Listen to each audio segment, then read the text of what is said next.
Pay raises of city politicians will continue to be based on the average weekly earnings of Albertans after a third-party report was endorsed by a majority of council members.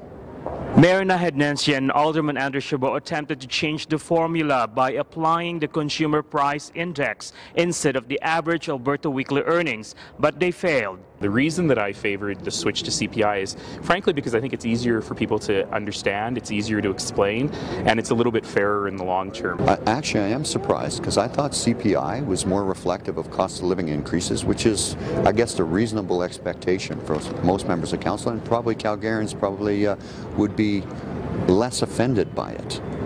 Nensia announced that he will donate 10% of his annual salary this year to charities. I myself was surprised to see where my compensation ranked among other mayors across the country.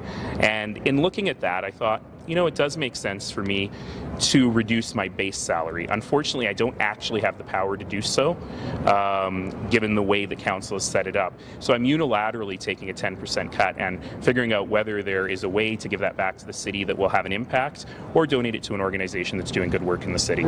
Some aldermen say that they do use the increases they receive every year to donate to charities. Members of council do that. They don't talk about it. As members of council, we see a lot of need out there, and so we're exposed to a lot of that. I don't like to make an issue of that. After all the debate and discussion, council will walk away with a 5.35% increase, which already begun on January 1st. For Sun News, I am Renato Guindia.